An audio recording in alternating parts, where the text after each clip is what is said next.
Twice slain, thrice born.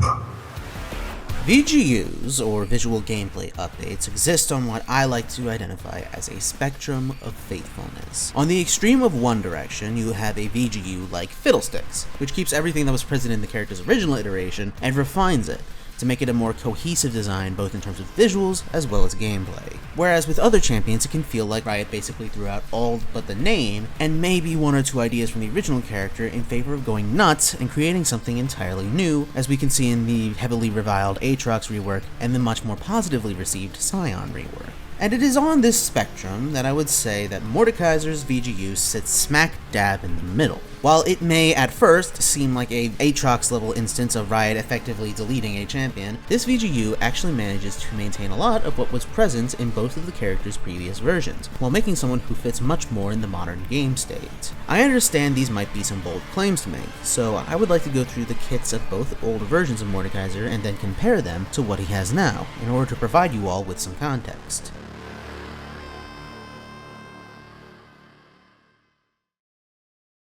Mordekaiser's old passive was Iron Man, and it was simple enough, as Mord would store 20% of the damage he dealt from abilities as a shield. This passive would persist from his first iteration into his Juggernaut rework in 2015, getting slightly buffed to have a higher percentage of damage stored versus champions, capping out at 25% of his total health. His old Q was known as Mace of Spades. The original version of this attack was just an empowered auto attack reset. His next attack would deal bonus damage to the target and up to 3 enemies behind him. If the target was alone, then the damage Mord would deal would be doubled.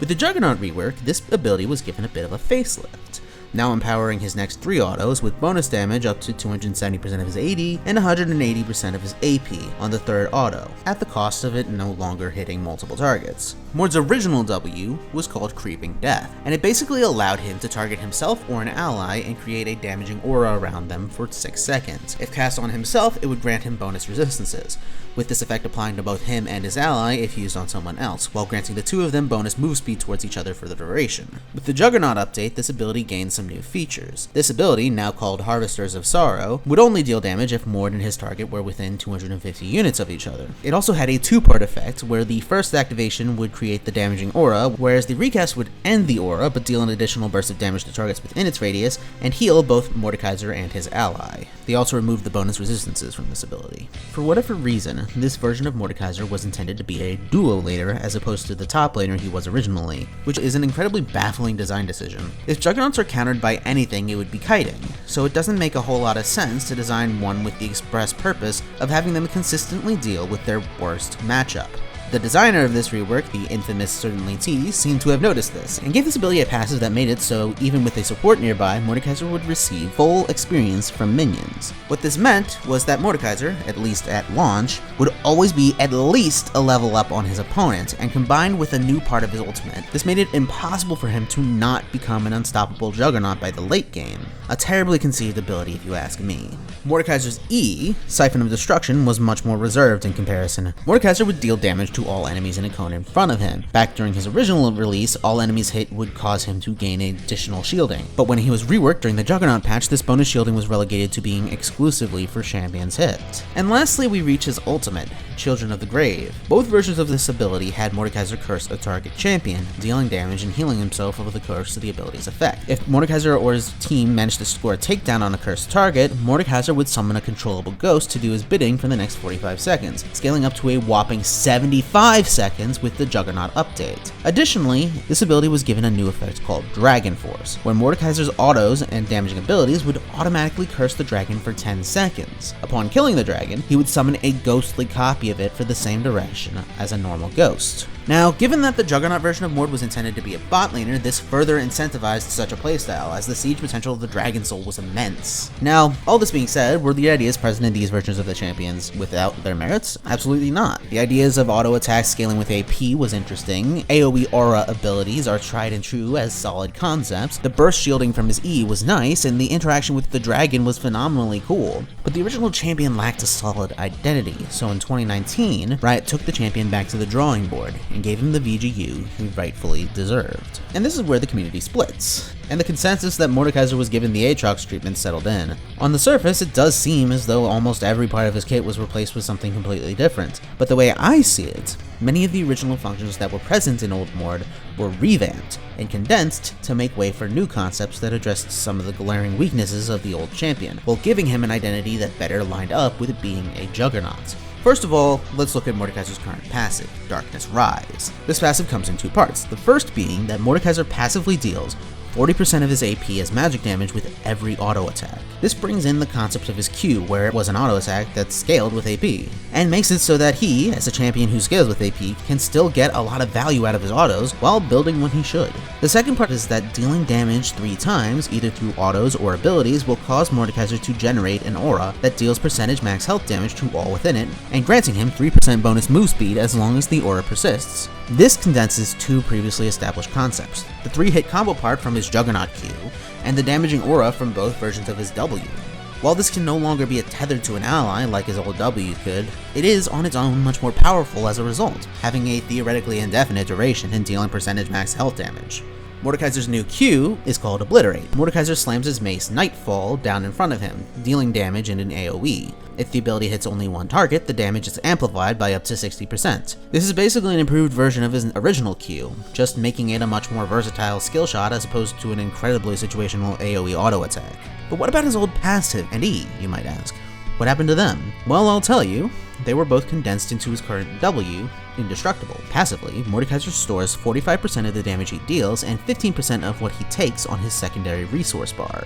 Upon activation, this ability consumes the bar and generates a shield for 100% of the damage stored. He can also recast this ability to heal for up to 50% of the shield's health. This ability is often criticized as being the worst part of the rework, partly because the heal isn't as absurdly broken like a lot of other heals, but given that this shield scales with max health, with the max amount always equaling 30% of his total HP, it can be really helpful in keeping him healthy when used correctly.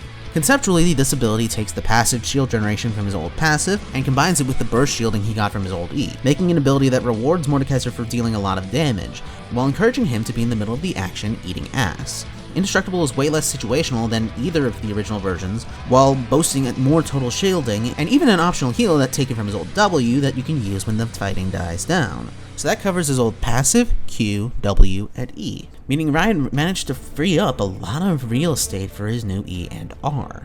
For his new E, Death's Grasp, Riot decided to give him 2 things that the previous version of the character desperately needed: hard crowd control and magic pen.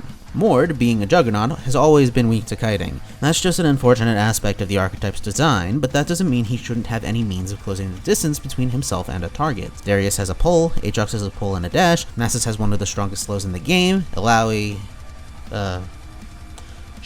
and Shyvana has her ultimate. Crowd control isn't beyond the realm of possibility for a juggernaut, and Death's Grasp is a pretty solid form of CC, being a long-ranged pull for a fixed distance. It deals some decent damage, has great range, and can even be used as a clutch get-off-me tool when fleeing fights, if need be. Did I mention that this ability also grants Mord up to 15% magic pen at max rank? Because it does, and I think that's a great addition for a damage-centric character who also likes to build more sustained-focused items. And finally, we arrive at his ultimate.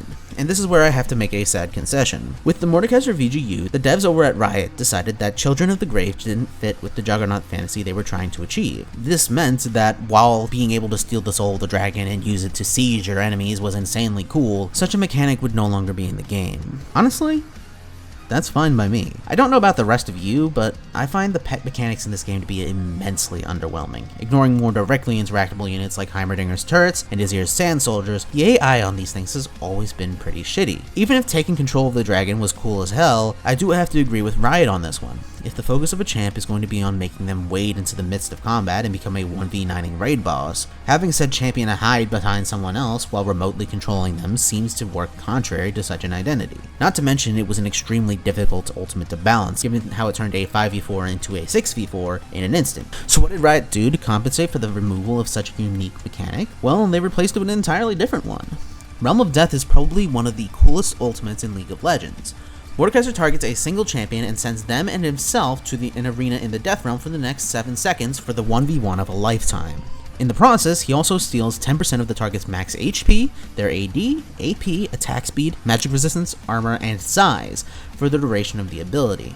If Mordekaiser kills the target, he now gets to keep those stolen stats until the champion killed respawns. I really love this ability. It has so much wow factor in just seeing a location other than the rift for a few seconds. The instant 1v1 gives him great team presence in team fights, even if it totally removes him from the equation, because he's also doing that with a critical member of the enemy team. Is the enemy ADC popping off? Ult them and let them know why they should be building QSS. An enemy tank just dove into your team? Well, there's not going to be any follow-up on that engage from them, since they're too busy being bonked now. It's got a lot of applicability and skill expression inherent to it, even though it's basically just a weird form of point-and-click CC. It gives cool moments where a character can make a comeback and actually kill Mord, while also letting a successful Mordekaiser raid boss the rest of his target's team with their stolen stats. I know a lot of people really miss the old ghost summoning aspect of Children of the Grave, but personally I think such a removal is fine so long as the other functions from the original kit are being represented, and if the final product is much more coherently designed. And I feel both stipulations were met here. Mordekaiser might not initially seem like a particularly faithful VGU, but I think it just goes to show the sheer creativity Riot used in making it. They broke down everything there was to see in the original champ, and asked themselves how they could better represent these ideas and fulfill these functions while giving Mordekaiser a design better delivered on the 1v9 raid boss fantasy his aesthetic inspired. And it is in my personal opinion that the devs absolutely succeeded. I hope you now understand why I feel that way. Thanks for watching.